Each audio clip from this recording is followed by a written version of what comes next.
Bismillahirrahmanirrahim. Assalamualaikum warahmatullahi wabarakatuh. Selamat sore, Bapak, Ibu, dan rekan-rekan jurnalis yang telah hadir di ruangan ini. Kami mengucapkan terima kasih. Pada kesempatan sore hari ini, dalam konferensi pers ini kami akan menyampaikan pengumuman dan penahanan tersangka pengembangan perkara dugaan tindak pidana korupsi pekerjaan pembangunan Stadion Mandala Krida pada Pemerintah Daerah Istimewa Yogyakarta. Sebagaimana rekan-rekan ketahui, dalam perkara ini KPK sebelumnya telah menetapkan 3 orang sebagai tersangka dan diikuti dengan upaya paksa penahanan terhadap ketiga tersangka, dan hari ini kami akan melakukan upaya paksa terhadap 1 tersangka lainnya.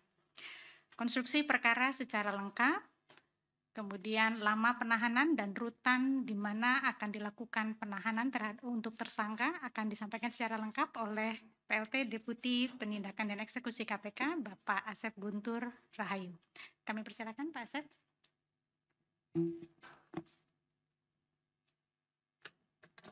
Terima kasih Mbak Ipi. Bismillahirrahmanirrahim. Assalamualaikum warahmatullahi wabarakatuh. Selamat sore dan salam sejahtera bagi kita sekalian. Yang saya hormati Mbak Ipi dan rekan-rekan sekalian para jurnalis yang berbahagia. Pada hari ini Jumat tanggal 20 Oktober tahun 2023 kami akan menyampaikan informasi terkait dengan pengembangan penyidikan. Jadi perkara ini merupakan pengembangan dari penyidikan yang telah kami laksanakan sebelumnya, yaitu terkait dengan perkara dugaan tindak pidana korupsi pekerjaan pembangunan Stadion Mandala Krida pada Pemerintah Daerah Istimewa Yogyakarta. Pada saat proses penyidikan dengan tersangka pada waktu lalu, yaitu Saudara Ewah dan kawan-kawan, yang didukung serta dikuatkan dengan adanya berbagai fakta hukum selama proses persidangan di pengadilan Tipikor pada PN Yogyakarta dengan keputusan yang telah berkekuatan hukum tetap, KPK kemudian menemukan adanya pihak lain yang diduga turut serta melakukan perbuatan pidana. Sehingga pada hari ini kembali menetapkan dan mengumumkan tersangka sebagai berikut, yaitu Saudara DR, Ketua Kelompok Kerja Pengadaan Pembangunan Stadion Mandala Krida tahun 2016 sampai dengan 2017. Adapun sebelumnya dalam perkara ini KPK telah menetapkan dan mengumumkan tersangka yaitu Saudara Ewa, PNS dan selaku Kepala Bidang Pendidikan Khusus Dinas Pendidikan, Pemuda dan Olahraga Provinsi DIY sekaligus menjabat sebagai PPK. Yang kedua, Saudara SGH, Direktur Utama PT AG, dan yang ketiga, Saudara HS, Direktur Utama PT PNN, dan Direktur PT DMI. Untuk kebutuhan proses penyidikan, tim penyidik telah atau akan menahan tersangka Saudara DR selama 20 hari pertama, terhitung mulai hari ini, tanggal 20 Oktober tahun 2023, sampai dengan tanggal 8 November tahun 2023 di rutan KPK.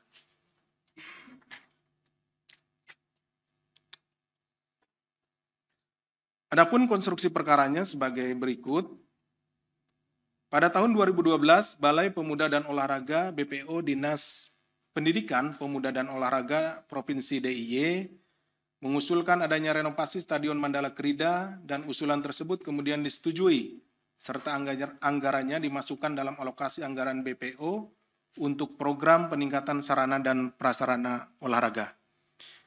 Kemudian Saudara Ewa selaku PPK dan BPO di Dinas Pendidikan, Pemuda dan Olahraga Provinsi DIY diduga secara sepihak menunjuk langsung PT AG dan PT SGH selaku Direktur Utama dan Saudara SGH selaku Direktur Utama untuk menyusun tahapan perencanaan pengadaan yang salah satunya terkait nilai proyek renovasi Stadion Mandala Krida. Dari hasil penyusunan anggaran di tahap perencanaan yang disusun Saudara SGH, dibutuhkan anggaran senilai 135 miliar untuk masa 5 tahun. Dan juga ada beberapa nilai item pekerjaan yang di markup atau ditinggikan, dan hal ini langsung disetujui oleh Saudara Ewah tanpa adanya kajian pendahuluan.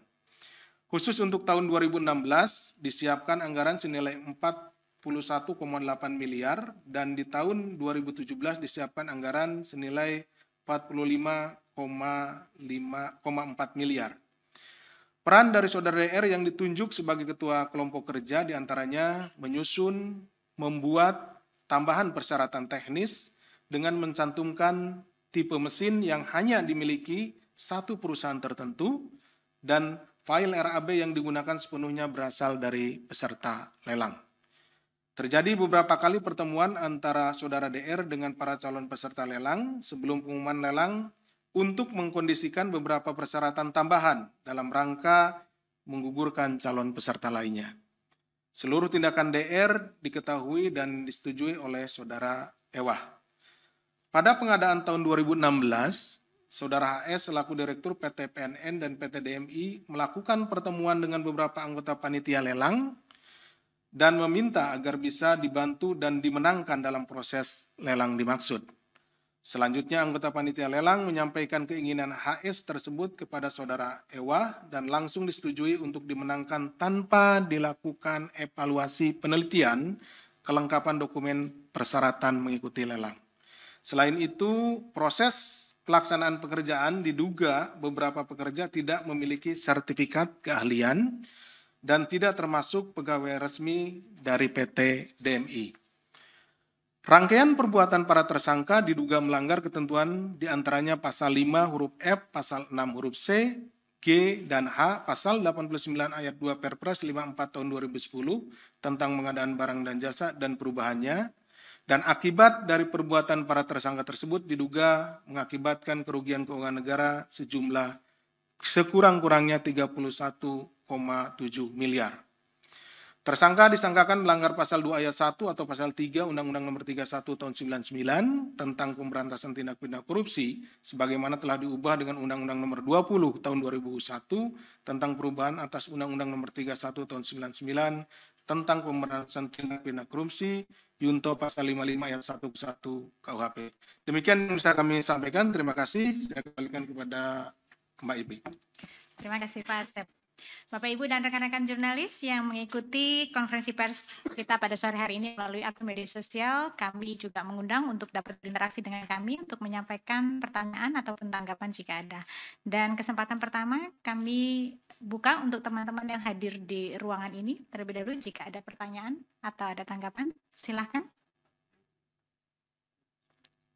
Satu. Halo. Mau nanya soal kasus ini. Beberapa waktu lalu KPK memanggil Dirut PT PP Novel Arsyad. Dan di hasil periksanya KPK bilang didalami proses lelang yang diduga janggal.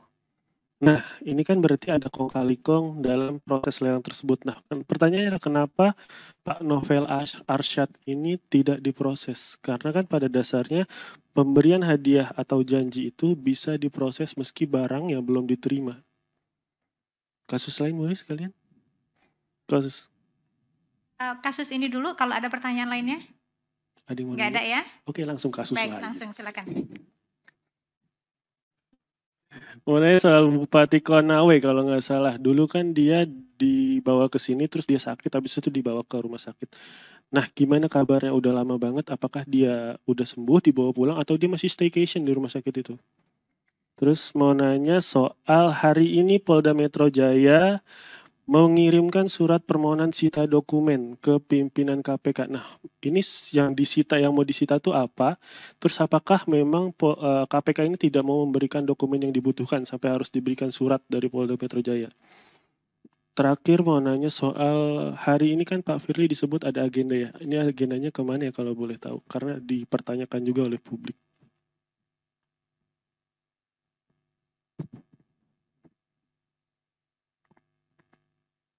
Ada lagi?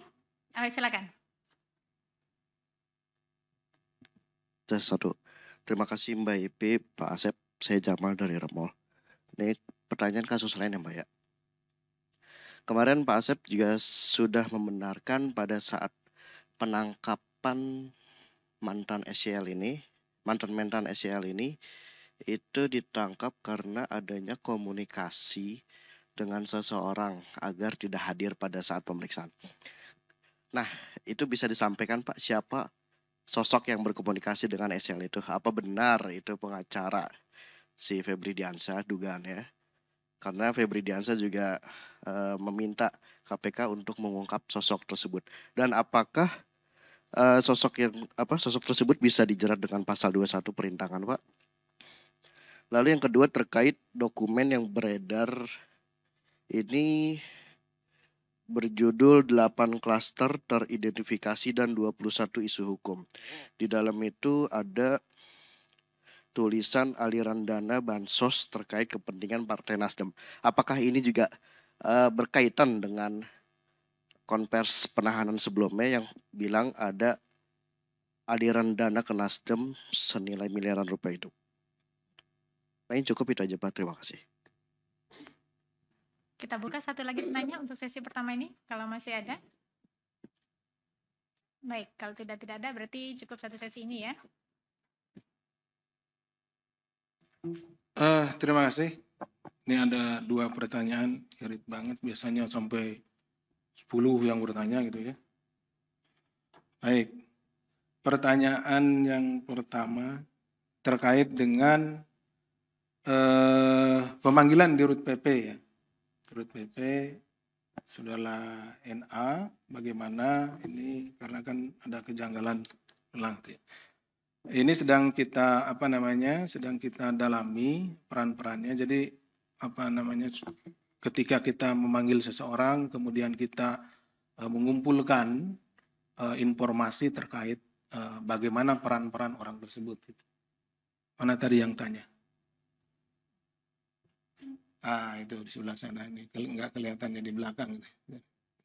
Jadi tidak bisa kita serta-merta ketika memanggil seseorang kemudian kita langsung menjustifikasi. Kita atau kami penyidik perlu mengumpulkan bukti-bukti secara lengkap, gitu ya, bukti-bukti dan keterangan-keterangan yang lainnya. Kenapa? Karena tentunya juga di samping ada gium, satu saksi bukan saksi, kemudian juga kita ingin melihat kebenaran dari proses atau dari keterangan-keterangan yang diberikan kepada kami. Jadi harus ada cross check gitu ya. Nah, ini masih dalam tahap pendalaman. Itu mungkin yang pertama. Kemudian terkait dengan Bupati Konawe yang pada beberapa waktu lalu sudah dijadwalkan diperiksa sebagai tersangka, kemudian pada saat akan dilakukan penahanan, kemudian dokter yang memeriksa menyatakan kondisinya tidak memungkinkan untuk dilakukan penahanan. Jadi kami jelaskan sebelumnya bahwa setiap kita akan melakukan konvers seperti ini, kita akan melakukan penahanan, kita tentunya akan mengecek kondisi dari orang yang akan ditahan tersebut. Ini terkait juga tentunya dengan kita harus menghargai hak asasinya dan kita juga tidak ingin nanti pada saat dilakukan penahanan orang tersebut dalam keadaan tidak layak untuk dilakukan penahanan. Nah, hasilnya pada saat itu yang bersangkutan Bupati Konawe itu memang tidak layak untuk dilakukan penahanan berdasarkan keterangan dari dokter. Kemudian kami segera merujuk ke rumah sakit terdekat, yaitu di MMC ya. Dan hari ini sudah kita layangkan lagi pemanggilan, nanti ditunggu saja ya untuk minggu depan. Rekan-rekan sudah kita layangkan lagi, karena informasi yang kami terima dari keluarga yang bersangkutan, kemudian juga dari dokter yang merawat yang bersangkutan sudah dinyatakan di kondisinya sehat. Artinya bukan sehat 100% ya, karena orang yang sakit dengan usia tua itu tentunya juga tidak akan bisa fit 100% seperti itu. Tapi paling tidak sehat atau dalam kondisi yang memungkinkan untuk dilakukan penahanan. Kemudian yang ketiga, hari ini dari Polda Metro Jaya mengirimkan surat terkait dengan permohonan dokumen kepada kami. Saya secara pribadi sampai saat ini belum mengetahui suratnya gitu ya, mungkin ke bagian persuratan atau ditujukan kepada bagian Biro Hukum atau ke mana, sehingga saya belum bisa mengetahui ini isi dari permintaan surat apa saja atau dokumen apa saja yang diminta. Tapi pada intinya tentunya permintaan itu akan kami respon, karena ini juga tentunya resmi dari Polda Metro Jaya ditujukan kepada kami. Kemudian terkait dengan agenda dari pimpinan, saya yakin rekan-rekan juga sudah dapat informasi dari pimpinan, dari Pak Gupron, karena Pak Gupron kalau tidak salah sudah menyampaikan informasi terkait dengan masalah tersebut. Kemudian yang selanjutnya dari Mas Jamal ini terkait dengan penangkapan SYL, ada komunikasi, saya juga sudah sampaikan pada saat konvers sebelumnya, pada saat penahanan yang bersangkutan, itu sedang kita dalami, nanti pada waktunya kita umumkan siapa orangnya. Hari ini masih belum waktunya untuk kita umumkan. Mohon bersabar ya, sama. Kemudian terkait dengan 8 dokumen, ini 8 klaster ya, dokumen yang ditemukan, ini apakah ada aliran dana? Nah, pimpinan juga pada saat ke partai ya, pada saat itu sudah menyampaikan, waktu Pak Alek kalau tidak salah ya, tentunya kemanapun uang yang kita anggap atau kita identifikasi sebagai hasil dari tindak pidana korupsi mengalir, itu kita akan cari. Kenapa? Karena kita menggunakan metodologi follow the money ya. Kita akan mengikuti kemanapun uang atau hasil korupsi itu, yang diduga hasil korupsi itu mengalir kemana. Dan kita juga akan mengkonfirmasinya, gitu ya. Apakah itu kepada orang ataupun kepada badan hukum. Kenapa? Karena kita lihat apakah memang itu ada keterkaitannya atau tidak, seperti itu. Itu mungkin kira-kira Mbak Ipi yang bisa kami sampaikan. Terima kasih. Assalamualaikum warahmatullahi wabarakatuh. Waalaikumsalam. Terima kasih Pak Asep. Bapak Ibu dan rekan-rekan jurnalis, saya kira demikian konferensi pers kita sore hari ini.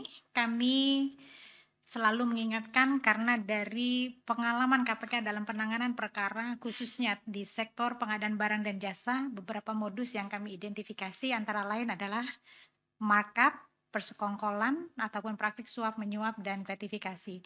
Kami selalu mengingatkan untuk baik para pelaku usaha yang terlibat dalam kegiatan pengadaan barang dan jasa maupun regulator, dalam hal ini pemerintah baik di pusat maupun di daerah, untuk selalu melakukan proses ataupun tahapan PBJ secara transparan dan akuntabel dan menghindari praktik-praktik tindak pidana korupsi. Terima kasih untuk perhatian Bapak Ibu dan rekan-rekan. Kami tutup. Wassalamualaikum warahmatullahi wabarakatuh.